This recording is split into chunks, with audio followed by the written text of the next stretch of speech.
Shock Monkey Radio is entertainment for adults, by adults, and the views and opinions expressed here do not reflect upon the sponsors or FXBG Public Radio. For additional information, please refer to the United States Bill of Rights. Stand warned.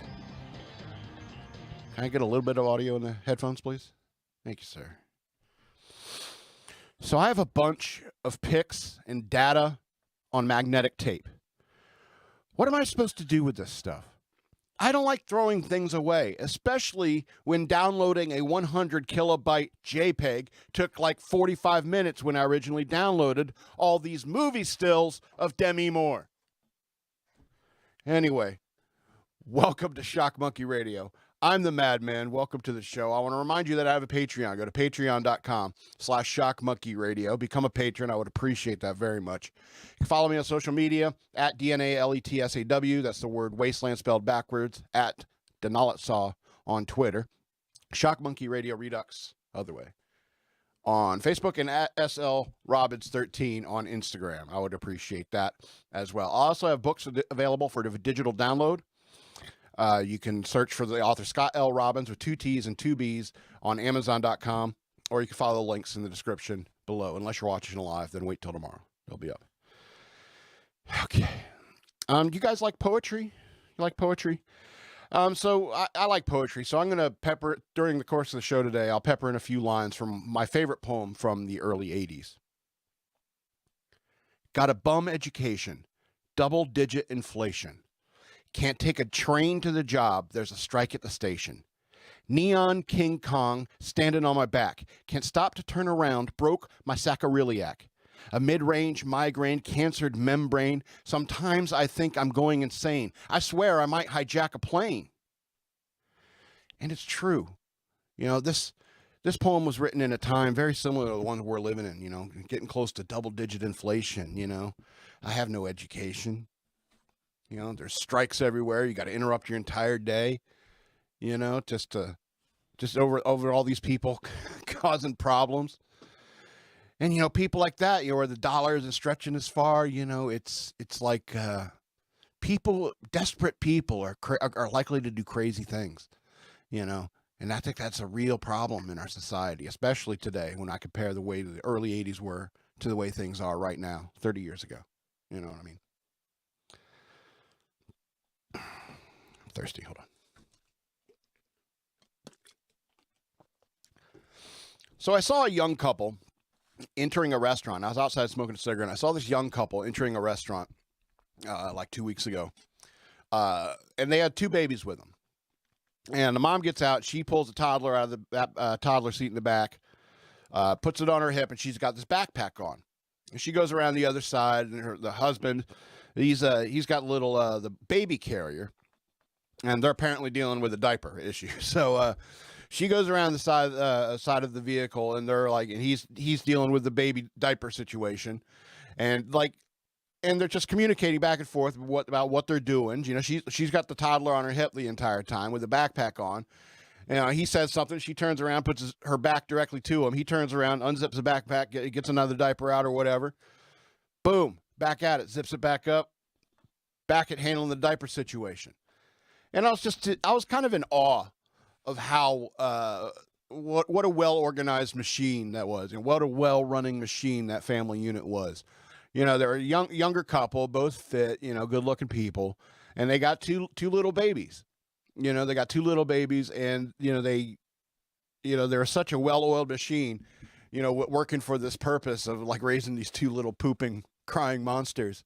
You know, and, you know, they're a unified effort, and it made me envious in a lot of ways. Not only envious that, that, you know, I want children one day, you know, I would like to have children one day, but also, you know, to be a part of a team like that, you know, a woman you love, you know, a partner, a real teammate in life.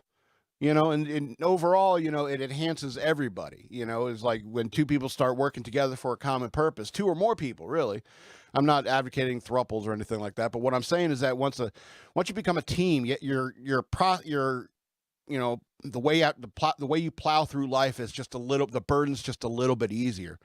And I was envious of that. I was envious of their relationship. I was envious of their children. I was envious of their nice car, and stuff like that.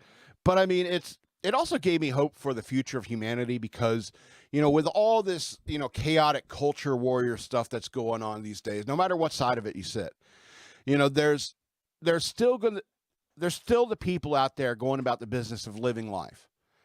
And that makes me feel like those little babies, may grow up to be like a better generation than the ones we're dealing with now, with all these people whining about their pronouns and pay attention to me, and you have to alter your language in order to pay attention to me. Hopefully those babies will grow up to be better people than what we got now. And so I saw that, and I was just like, it was a very positive thing, and I wanted to mention it on the show. I remember sitting there smoking a cigarette. I'm going to mention this on the show. And then you got people saying, "Are you going to talk about this on your show?" It's like, no. It was like, well, why not? Because it's your idea. So it's not your show. It's my show. Anyway. A child is born with no state of mind, blind to the ways of mankind. God is smiling on you, but he's frowning too, because only God knows what you'll go through. You'll grow in the ghetto living second rate, and your eyes will sing a song of deep hate. The place that you play and where you stay looks like one great big alleyway. It's so brilliant. It's such a brilliant poem. I love it. It's one of my favorite poems of the 80s. It is my favorite poem of the 80s. Maybe it's one of those poems that made me want to be a poet. And I'm nowhere as good as this Mr. Flash person who wrote it. So, and it's interesting because it talks about God. It talks about, being a God-fearing person, somebody who believes in the ethics and morality of Judeo-Christian culture. And I think that's important for people to have in this modern era. And then you'll grow up and you'll be a person, you'll grow cynical, and your eyes will sing a song of deep hate sooner or later. And it all looks like one big concrete jungle. It could be frustrating. It could push people into horrible situations. Let's switch up the subject to something nicer. Every woman has her own flavor.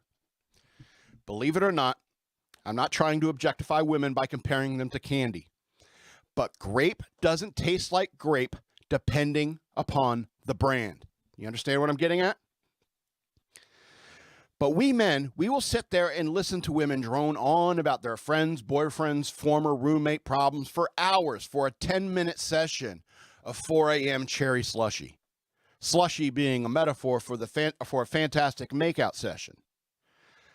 After all, when you first start making out with girls, everyone asks you what it's like, especially if you've already done it. So the only way you can think to relate the experience to those who have not, now that you're on the border, now that you crossed the border, you could say something like, it was like kissing her was like strawberry Big League Chew flavored Laffy Taffy, and then I got real dizzy. And I would explain to people that it was like a muddle spell got cast on me. You play Final Fantasy, obviously. But my brains would get scrambled and I couldn't think right for a while. Eventually, I gained my composure when it came to kissing. But I did notice very quickly that every single woman has her own flavor. And when your tongue is swapping bacteria with another, the tongue has taste buds, and yes, we all have a flavor. And believe me, this rant is way more PG than R because of this rant is coming from a man. But everyone has a flavor. And everyone who is PG-13 knows this.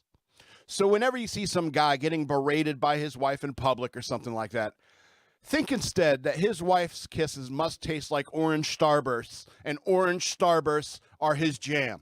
So who are we to judge?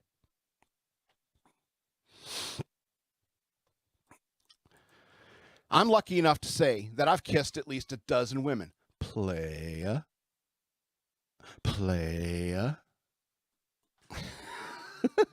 I will attest that every single one of them had their own specific flavor. And this is all based upon human pheromones.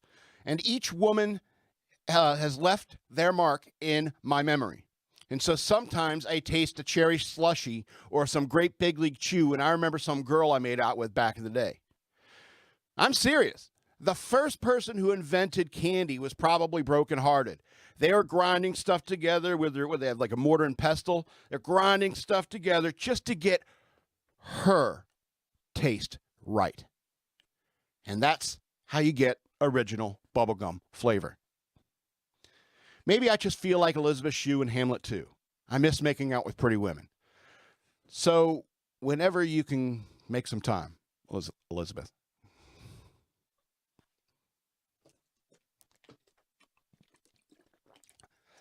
Don't push me, 'cause I'm close to the edge. I'm trying not to lose my head. Look, I'm angry about people who use hot sauce. If you use hot sauce, that's a lazy man's spice. That's a lazy man's spice. Enough with all the hot sauce. All right? I'm sick and tired of you putting hot sauce on everything. There are other spices. There are other sauces, for God's sakes. There's many different types of hot sauce. Hot sauce is a lazy man's spice. Now, I know I'm only angry because I'm not eating something with hot sauce on it right now, because I do know hot sauce is delicious. And I do know that hot sauce is delicious on most everything. However, if you start putting it on things like rice, on your beans, on a steak, we got issues. All right, I'm not trying to start an argument here. All right, there's lots of different spices. There's lots of different spices. There's lots of ways to add flavor to food. And look, I'm simply channeling like the arguments I always got into on the mess decks when I was in the Navy. All right? Because there's guys who put hot sauce on everything. Okay? And it is delicious. I've done it myself. And when it comes to Navy food, hot sauce is almost a requirement. You know, the ship will get a certain amount of hot sauce, canisters, and most of them get sucked up by what they call the officers' mess, because the officers are up there hogging as much of that hot sauce as they can because they're human beings, mostly male, and it's Navy food. All right, but down on the mess decks, you maybe got one hot sauce bottle for 2 tables, and that's on the first day. That's on the first day. After that, they're a scarcity. You're lucky to find one hot sauce bottle on the mess decks in the Navy. All right? And that's why there were people in the Navy who carried around big bottles of hot sauce in their racks. And then some jackass accidentally breaks one inside his rack. Good luck sleeping. Good luck sleeping. So I've had enough of all the hot sauce. When I get the Navy rice, I would sit down and I put soy sauce on it. You know why? Because nobody's fighting each other over soy sauce. And yes, people fought each other over hot sauce in the Navy. It's not that important. It's not that important. There's soy sauce to put on the rice. I know that steak is dry. It's a Navy steak. It's always dry. They only get dry steak. But there is soy sauce. Soy sauce works better on steak, in my personal opinion, than hot sauce. It's a trivial thing. I understand. But once you start putting hot sauce on everything, you don't taste anything else. And so everything you eat is hot sauce flavored. And that means you have absolutely no palate, no refinement in who you are. I'm not sitting here trying to be a galley aristocrat, getting all bourgeoisie about your hot sauce. But I feel very strongly about it. Something had to be said. I'm sorry. My son said, "Daddy, I don't want to go to school because the teacher's a jerk. He must think I'm a fool. And all the kids smoke reefer. I just think it'd be cheaper if I just got a job, learn to be a street sweeper, or dance to the beat, shuffle my feet, wear a shirt and tie, and run with the creeps. Because it's all about money. Ain't a damn thing funny. You got to have a car in this land of milk and honey. It's so profound, you know, because even back then people understood that, you know, America really is a land of milk and honey. You know, it's all out there in the streets to be earned, you know, and that's why you got to have a car in this land of milk and honey, because no girl's going to look at you if you don't. You know, that's kind of the point. You know, it's like there is a lot to be earned out there. And there was a time when people thought that, you know, America really is a land of milk and honey, even if you're starting off in a ghetto, even if you're starting off in a very humble beginnings. You can go out there and earn that money. Everyone has that potential. It reminds me of this joke that these guys from Lebanon told me, where this guy went to America from Lebanon and then he flies back to Beirut or whatever, goes sees his family and stuff like that. And people are like, hey, how's America? And he's like, America is amazing. There's so much money just out there in the streets. All you got to do is go out there and go grab it. Go grab that money that's out in the streets. And that's an excellent metaphor for what it's like to work in the United States and, you know, make your paper that way, you know? So he tells his friend all about his experiences in America, and his friend's like, well, I'm going to America. There's money out there right in the streets. All I got to do is go grab it. I got to be a part of this. So he gets his visa and everything, goes over to America, and he's stepping out of the airport there at JFK or whatever. Looking out, he sees America, and looking at the American city. He's looking, oh, New York. That's JFK's in New York, right? Anyway, so he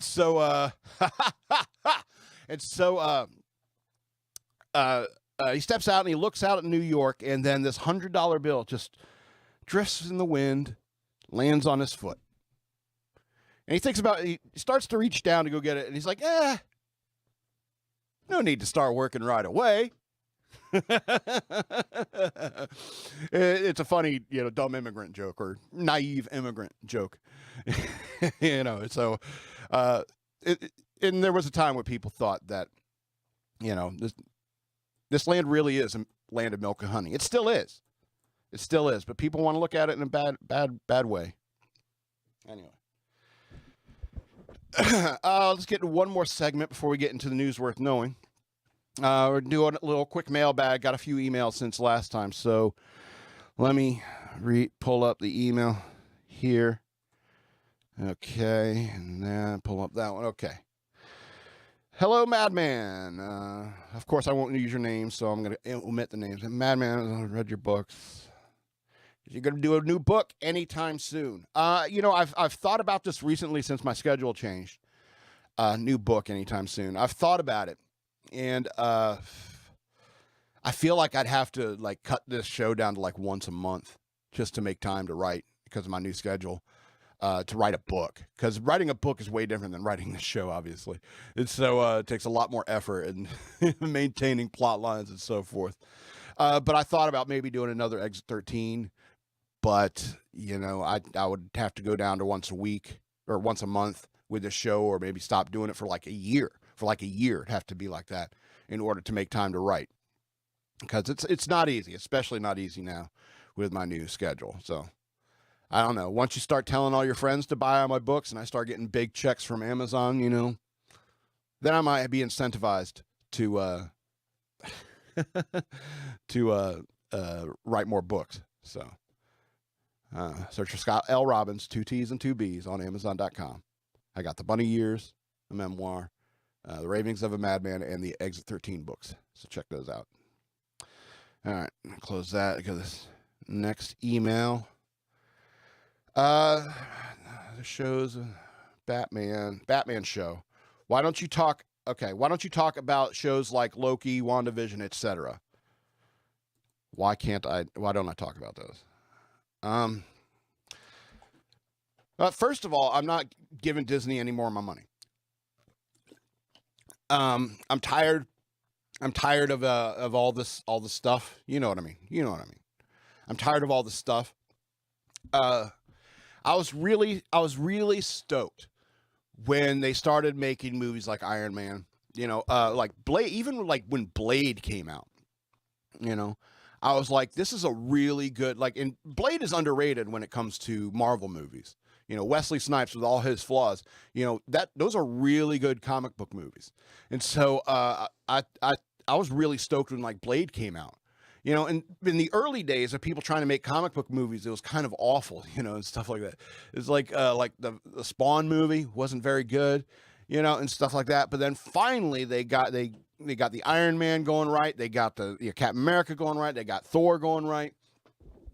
And they started off really good. I thought they, got to the core of the characters. And as a lot of these storylines developed, it was good to see hot superhero action, which is what I love. Is what my imagination would conjure up when I'd read comic books and stuff like that. But after a while, it just became preaching, people preaching at you about social issues and stuff like that. And I was never even interested in that in the comic books. Like Green Arrow, for example. Green Arrow back in the 60s, that's when they, like in the Silver Age, is when they decided to take this, pretty bland character, Green Arrow, and make him like crazy leftist, crazy liberal. And so he's real mouthy and preachy and talking to people about social injustices all the time. And, made him a real SJW, except with a quiver, full of boxing glove arrows. You know what I mean?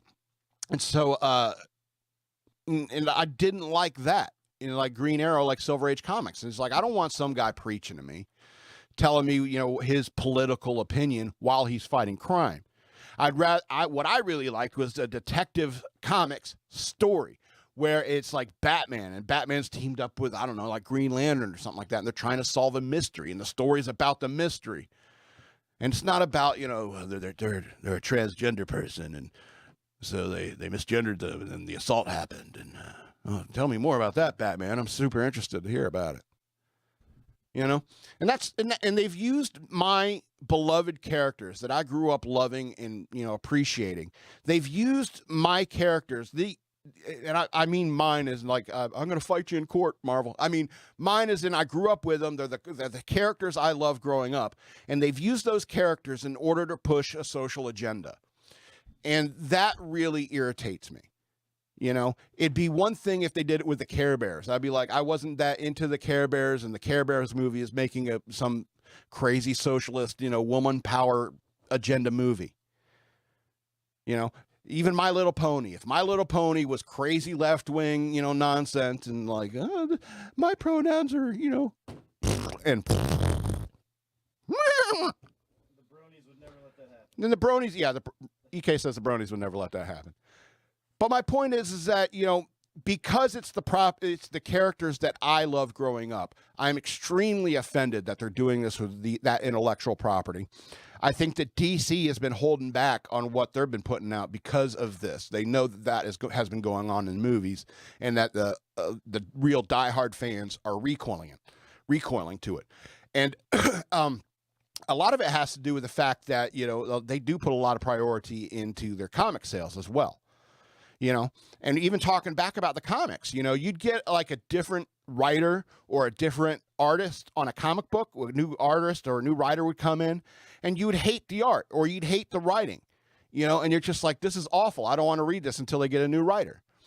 Back in the day when people like me had subscriptions to titles, like say Batman or Superman or Detective Comics or something like that, a new writer or a new artist would come along and they change the art style, and you're like, this is awful. Why is he drawing Batman like he's Dracula? And I remember that happened back in the late 90s, I think, at one point. It's like, this artist sucks because he keeps drawing Batman like this is a horror comic book, So, I mean, it's the same kind of thing. And so I just hope that they'll hire a better writer, hire a better artist at some point, and breathe life back into these beloved characters. But until then, I really don't want to give them any more of my money because Disney's got this crazy gay agenda. They're trying to put in stuff. It's like, do some research into it, and it's weird. It's super weird and creepy. And it's unfortunate that, Marvel Comics Entertainment had to go and like get in bed with somebody like Disney in order to get these movies made right. And really that was the issue. You need true Hollywood magic in order to get these movies made right. And they did for a while. And so you won't hear me talking about Loki or WandaVision or anything like that because I don't care. They're not getting any more of my money, and they've pissed me off. So that's the long answer. All right, let's open this one more email I got this week. So, Madman, can you show us your feet?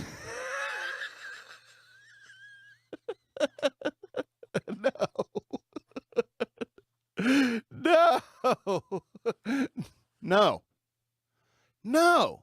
Is that you, Tony? Look, I don't know what is up with you people who are into feet. Like hands, I can understand. Hands, I can understand because I've like dated girls, and it's like, oh, I don't like this girl. She's got man hands, or I particularly like this girl's hands because they're really thin and feminine, and she got nice nails and stuff like that aren't too long. And, I can kind of get that, but there's no real sexual component to it. It's just like, oh, those are attractive hands. I'd like them, wrapped around my body, my neck, while she's kissing me. It's so, I really don't get the foot thing. Did somebody let you fuck their feet? Is that what it was? Is that how it starts? It's like somebody's like, well, I won't let you have sex with me. Nothing in the mouth, nothing with the boobs. But you can, my feet, yeah, you can do that. Is that how it starts? I don't get those. I don't get you. Sorry. That's the end of the mailbag. You can email me at madman@fxbgpr.com if you want to be featured in the mailbag. I won't give you your names. So you can email me if you want. Otherwise, I'm going to continue talking to myself. It's like a jungle sometimes. It makes me wonder how I keep from going under. All right, let's get into the news worth knowing.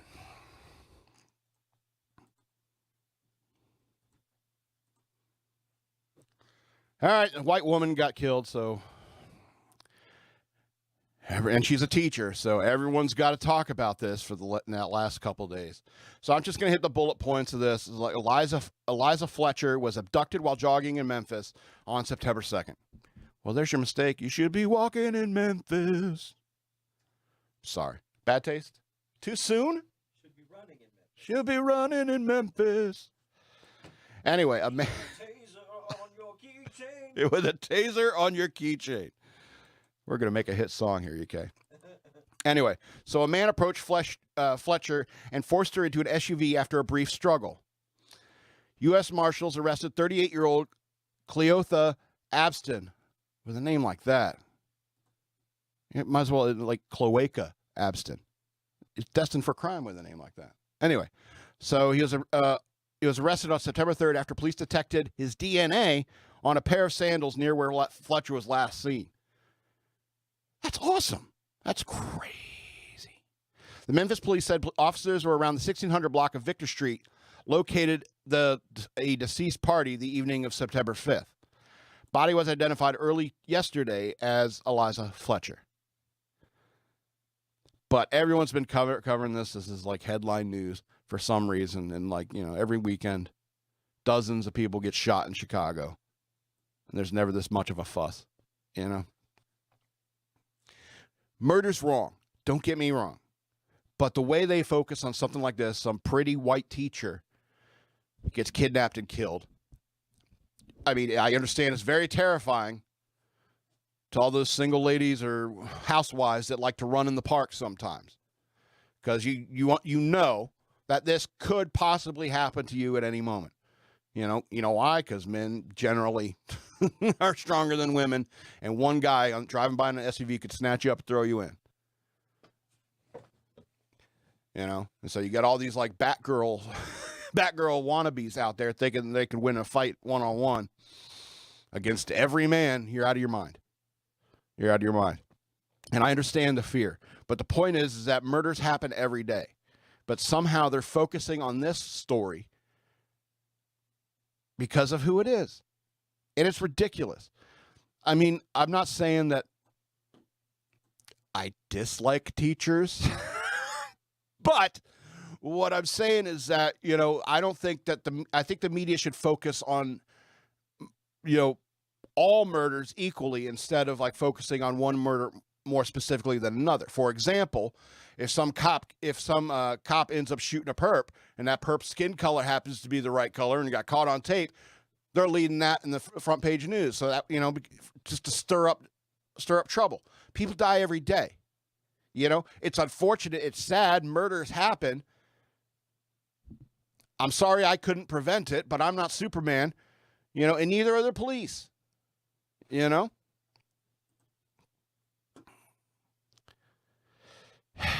Anyway, it's scary, obviously, for a lot of people, but anyway, let's go on to the next story.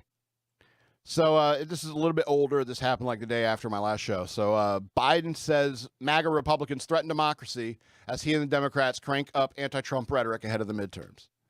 So hopefully you've seen this speech or clips of this speech like I have, because it is hilariously on the nose. So President Biden on Thursday, this past Thursday, aimed to frame the state of the U.S. politics as a battle between equality and democracy, and a GOP allegedly assaulting those principles in a campaign-style speech at Independence Hall in Philadelphia. The president's address continues a recent pattern of increasingly aggressive and divisive broadsides against his political opponents. Biden recently said that Republicans are embracing semi-fascism. The speech comes as Democrats feel like they have increasing momentum ahead of the November elections, owing, they say, to voters motivated by a revulsion of GOP policies on social issues like abortion, and to former President Donald Trump himself. Quote, these two documents and the ideas they embody, equality and democracy, are the rock on which this nation is built, Biden said of the Declaration of Independence and Constitution, both written at Independence Hall. Now, clearly he hasn't read the documents, because it's not a democracy. It's a republic. A democracy within a republic. Idiot. Both written at Independence Hall, where he gave the speech. But as I stand here tonight, he said, equality and democracy are under assault. We do ourselves no favors to pretend otherwise. The tone and setting of the speech underscored Biden's effort to portray the upcoming congressional elections as part of what the White House said officially, a White House official said is a continued battle for the soul of the nation. The president leaned on that sort of rhetoric regularly during his 2020 presidential campaign and appears to be poised to bring back some of those talking points ahead of the 2022 midterms. With the elections coming up, Democrats more broadly appear to be moving to emphasize attacks on Trump and social issues like abortion, which has risen in importance for voters, according to Fox News poll last month. They say GOP actions on these sorts of issues represent fundamental threats to Americans' rights. Biden hammered Republicans on those topics on Thursday. MAGA forces are determined to take this country backwards, Biden said, referencing Trump's Make America Great Again slogan. Backwards to an America where there's no right to choose, no right to privacy, no right to contraception, no right to marry who you love. Republicans, meanwhile, say soaring inflation and the economy are the key midterm issues in this. He's not even talking about the important stuff. In the same Fox News polls, inflation was still by far the top issue on voters' minds, as the prices have increased significantly under President Biden's presidency. House Minority Leader Kevin McCarthy from California attacked Democrats on a litany of issues, including inflation, in an address ahead of Biden's Thursday speech. Quote, how can you afford to give up 1 month of your income? I bet not many. How many of you can afford to give up 1 month of your income? I bet not many. McCarthy said during an appearance north of Philadelphia in Scranton, Pennsylvania. But if you had this constant salary for the past year, you've had more than 1 month of your income taken away. McCarthy added, Democrats have had total control in Washington. So let me ask you this. How have they done? Minority Leader also took a shot at Biden for his semi-fascism comment. He said that Biden should apologize for slandering tens of millions of Americans as fascists. Biden, during his remarks, slammed Trump and the January 6th attack on the Capitol, Republican efforts to overturn the results of the 2020 presidential election, and Trump's MAGA supporters. Quote, Donald Trump and MAGA Republicans represent an extremism that threatens the very foundations of the Republic. Thinking 80s bands.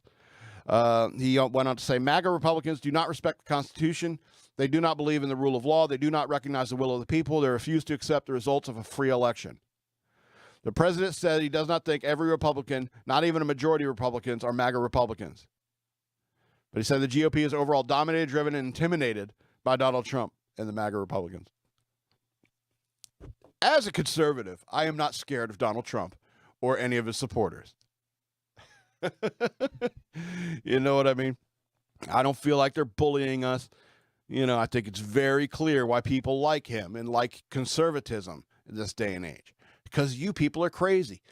Biden's sitting there giving this speech in front of a red lit up Independence Hall with 2 Marines in some sort of parade rest forward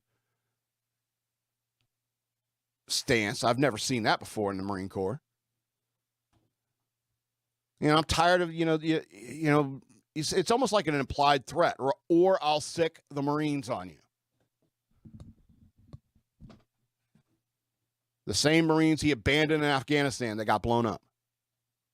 Same type of people. He wonders why people don't like him. And then he comes out giving this Emperor Palpatine speech, and people, and everyone's noticing.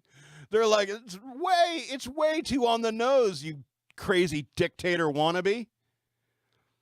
And I think people have had enough of it. I think things are going to change. Anyway, let's move on. So, U.S. launches a Minuteman III ICBM in a show of nuclear readiness. F around and find out. So, the U.S. Air Force launched an unarmed Minuteman III intercontinental ballistic missile test in California early Wednesday in a show of nuclear readiness. The operational test launched at 1:13 a.m. from the Vandenberg Space Force Base in California, some 60 miles north of Santa Barbara. The base confirmed on Twitter. Anyway, Air Force Brigadier General Pat Ryder first announced the missile test from the Pentagon on Tuesday and said the ICBM launch will validate and verify the effectiveness and readiness of the system. This launch is a routine test which has been scheduled far in advance and consistent with previous tests. Excuse me, he told reporters. The Wednesday test comes less than a month after a previous test was also launched. Ryder said the U.S. Notified the Russian government per treaty obligations ahead of the operational test and noted that the pre-launch announcement was pursuant to The Hague's International Code of Conduct. The missile test comes as concerns over nuclear security have once again mounted amid Russia's war in Ukraine and flagging relations between Moscow and the West. Russia has not only threatened to resort to nuclear escalation as the U.S. becomes more directly involved in the war, but has also threatened Europe's nuclear security by stationing its troops at Zaporizhzhia nuclear power station in Ukraine. That word was hard. I hope it's easier to say in Russian. Anyway, the power plant has repeatedly been threatened by shelling since Russia's February invasion and subsequent occupation in early March. Yeah, winter's coming, y'all. I hate to be all stark about it, but winter is coming. All right, in August, the Air Force said it conducted over 300 intercontinental ballistic missile tests and noted that they are not a result of current world events. The purpose of the ICBM test launch program is to demonstrate the readiness of U.S. nuclear forces and provide confidence in the security and effectiveness of the nation's nuclear deterrent, Ryder told reporters on Tuesday. So F around and find out, Russia, China. I mean, we're ready, clearly. I mean, when the U.S. plans a test like that, we kind of know it's going to work anyway. So, because like we say, we do these tests quite often. You know, it's not like it's not like they're armed or anything like that. It's just to make sure the missiles can deliver their payload if needed. You know, and it's also, it's kind of like when you drive by a block and somebody like lifts up their shirt to show that they're strapped. You know, when it comes to like communities, different tribes interacting with each other, sometimes you got to show the pistol handle in your waistband. You know what I'm saying? And so, I mean, that's kind of the point of how the salute came to be, is like it was lifting up your visor to show your face. I'm friendly. It's your weapon hand. You're pulling it up to your visor. I'm a friend. Boom. That's the salute. It's the same with a handshake. Handshake is like, I don't have a weapon. I'm not here to harm you. And that's why when every foreign person meets a foreign person, Donald Trump meets Vladimir Putin, they shake hands, because it's not about, I'm not here to hurt you. But at the same time, we got this nuclear test set up in about a couple of weeks. So watch out for that. It's just part of the game when it comes to tribes and how they interact and stuff like that. But yeah, F around to find out, guys. Let's go to the next story. So, judge orders Biden administration to turn over Fauci and Jean-Pierre and misinformation emails sent to social media giants. I think this could be interesting. A federal judge in Louisiana ruled Tuesday that the Biden administration has 21 days to turn over all relevant emails sent by White House Press Secretary Karine Jean-Pierre and Dr. Anthony Fauci to social media platforms regarding alleged misinformation and the censorship of social media content. The decision by Judge Terry Doughty, who was appointed by former President Donald Trump, came as part of a lawsuit filed in May by Missouri Attorney General Eric Schmidt and Louisiana Attorney General Jeff Landry, accusing the Biden administration of suppressing the constitutionally protected right of freedom of speech on elections, the COVID-19 lab leak theory, coronavirus-related lockdowns, and other issues. The Justice Department objected to the handling over the email correspondence under executive privilege and the presidential communications privilege, but Doherty added, this court believes plaintiffs are entitled to external communications by Jean-Pierre or Dr. Fauci in their capacities as a White House press secretary and the chief medical advisor to the president to third-party social media platforms. Schmidt, who is running for U.S. Senate in Missouri, announced the development regarding his lawsuit on Twitter. Always on Twitter. In their initial filing, he and Landry argued that having threatened and cajoled social media platforms for years to censor viewpoints and speakers disfavored by the left, senior government officials in the executive branch have moved into a phase of open collusion with social media platforms under the Orwellian guise of halting so-called disinformation, misinformation, or malinformation. Why do you need that many words? The thing either flams or it doesn't. Flammable or non-flammable. Anyway, non-inflammable. Quote, as a result of these actions, there has been an unprecedented rise in censorship and suppression of free speech, including core political speech on social media platforms, the lawsuit says. Not just fringe views, but perfectly legitimate, responsible viewpoints of speakers have been made unlawfully and unconstitutionally threatened in the modern public square. Amen. In response to the ruling, an administration official told Fox News that as a general matter, quote, as we have said over and over again since the beginning of the administration in our battle against COVID-19, it's been critical for the American people to have access to factual, accurate, science-based information. Sounds weird coming through their teeth like that, huh? For example, we worked hard to debunk inaccurate or misleading information about COVID vaccines that have saved millions of lives and encourage Americans to get vaccinated and boosted to stay safe, the Biden administration official said by email. Democrats and Republicans came together to urge the public to get vaccinated, stressing the safety and effectiveness of the vaccines. Do you think Dr. Fauci really goes home every day and thinks, I've saved thousands of lives? I've saved millions of lives with all the good, charitable, kind work I'm doing for humanity. I'm like Jesus. Because you know that guy's full of himself. And Karine Jean-Pierre, she's just an idiot. She's just doing what she's told in many ways. She seems too dumb to have real thoughts of her own.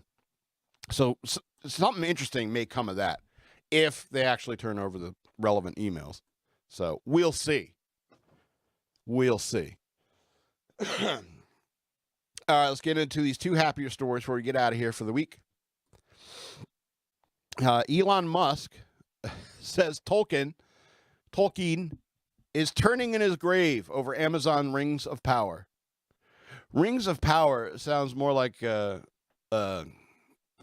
Mandarin show, you know, from, what was it, Iron Man? Or the Rings of Power, like Captain Planet in the Planeteers movie. Anyway. Earth. Talking got weird. Anyway, so Elon Musk on Monday said J.R.R. Tolkien, the author of the Lord of the Rings series, is turning in his grave over Amazon Prime's new hit adaptation of the fantasy books, The Lord of the Rings, The Rings of Power. Quote, almost every male character so far is a coward, a jerk, or both, the Tesla CEO tweeted. Only Galadriel is brave, smart, and nice. Galadriel is a female warrior elf who has led who is the lead of the Amazon series and a character created by Tolkien. He later added, "Those who claim to have any criticism of the Rings of Power means you're racist are outing themselves as closet racists." You want to hear that again? "Those who claim any criticism of Rings of Power means you're racist are outing themselves as closet racists." Of the criticisms from the fans that casting non-white characters wasn't true to Tolkien's world, Hollywood Reporter contributor Richard Newby argued the most common refrain is that Tolkien didn't include people of color in his stories. Not only is this untrue, as Harfoots are described as having browner skin, but Tolkien didn't often make a point to describe skin color. Because what does it matter? Use your imagination. Morfydd Clark, the actress who plays Galadriel, defended the character morphing into more of a warrior role than she was depicted in The Lord of the Rings. Quote, "I would say that her serenity in The Lord of the Rings is well earned," she told Variety. "I don't think you get to that level of wisdom without going through things. She actually speaks about, with wisdom, there's a loss of innocence, which you have a really good thing for me to find in the lore. Because, like, how young are you when you're still thousands of years old?" So it was thinking of what innocence she lost during this time. Rings of Power is a prequel series to The Hobbit and The Lord of the Rings. Musk is an avid sci-fi fantasy reader and also frequently criticizes fellow billionaire and Amazon founder Jeff Bezos when he can. The two also run rival space exploration businesses, SpaceX and Blue Origin. The Rings of Power is the most expensive TV series ever made and has boasted Amazon's biggest premiere with more than 25 million viewers worldwide last Thursday. Musk's tweets echoed similar criticisms on Twitter, but has also had its detractors.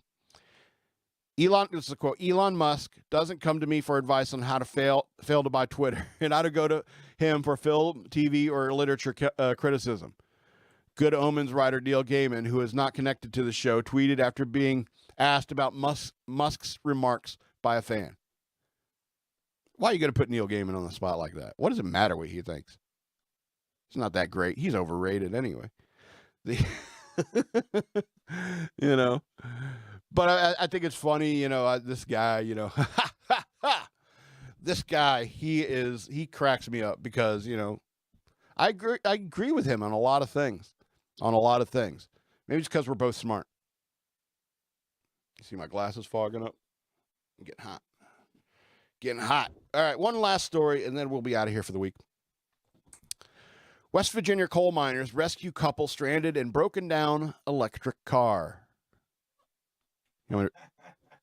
EK, you got it. EK got it. Okay. West Virginia coal miners rescue couple stranded in broken down electric car. So, a group of West Virginia coal miners rescued a couple after their electric vehicle died, pushing the car to a charging station at the coal mine. Oh, the irony. I'm choking on the irony. West Virginia State Senator Randy Smith and coal miners Andrew Smith and Daniel House joined Fox and Friends to discuss the irony of the circumstances and how they rescued the tourists last week. Quote, "It was pretty ironic to be plugged into a coal mine," State Senator Smith told co-host Steve Ducey. "You can't make this stuff up. We had some good conversations. We're still laughing about it, I'm sure." The couple was headed to a weekend getaway when their electric vehicle ran out of power in an area known for traffic from 18-wheelers. They broke down along Corridor H in Tucker County. The miners knew they needed to act when they saw what was going on. Oh, these poor hippies. Let's get them out of the road before they get killed. Poor hippies. It's the quote is, "That's not just a good place. That's just not a good place to be, so we had to figure out a way to get them out," House said. Photographs shared on Facebook by Tucker County Republican State Senator Randy Smith shows the car broken down in front of Matakai Coal Access Road on US 48. Randy said the group did not talk politics with the couple, but said the Andrew gave them a Friends of Coal license plate souvenir so they would not forget their trip and the memorable rescue mission.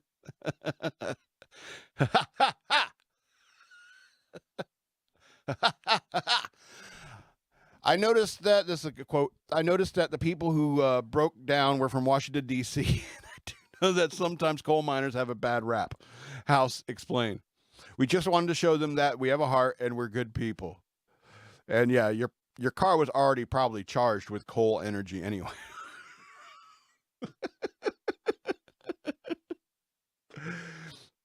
Oh, the irony is delicious. It's so delicious. You know, I remember I saw this thing on the internet about a guy who's like going across the country in his electric vehicle, and it's like it plotted every point on a map, and it's like every 100 miles he had to stop and like for 8 hours to charge a car, something like that. It's ridiculous. They have absolutely no range. They had to get this little electric vehicle out of the road because huge diesel big rigs will slam into them going 80, 90 miles an hour down the road. Okay. And they could drive for, you know, like 6, 7, 8 times as far as an electric vehicle on one charge. And most of that charging, that electricity gets made from, you know, coal power anyway. You know? And plus, imagine like flipping the entire country, like magically clicking your fingers, and the entire country has electric vehicles. Now you're going to have like rolling blackouts like California. You're going to have brownouts frequently because everyone's charging their vehicles instead of the gas industry. People don't think this stuff through. They don't understand, you know, the infrastructure isn't built for that radical a change. Changes happen over time. Hybrids, electric vehicles, as the technology gets better and cheaper, it'll be more ubiquitous. Anyway, this is going to be the end of the show. I want to remind you again to go over to patreon.com/shockmonkeyradio. Become a patron. I would appreciate that very much. Or if you want to send me money through Cash App, I have the cash tag shockmonkeyradio. You can send me money through Cash App that way. Shockmonkeyradio, all one word. I would appreciate anything you can give. Follow me on Twitter at DNALETSAW. That's the word wasteland spelled backwards if you like T.S. Eliot. Shock Monkey Radio Redux on Facebook, and at SLRobbins13 on Instagram. Be sure to, you know, share these videos with people. Let them know. You know, tell them, it's like, hey, I like this clip, and like share it. Somebody's having a conversation about like, man, I'm so glad this AC is working, and then you go to my YouTube channel. You find the video called "God Bless Willis Carrier," and you share that video. It's like, here's a guy ranting about why Willis Carrier is the greatest man who ever lived. You don't send it in the middle of winter, obviously, because people are like, it's too cold as it is. Yeah, so this has been Shock Monkey Radio. I'm the Madman, and I love you.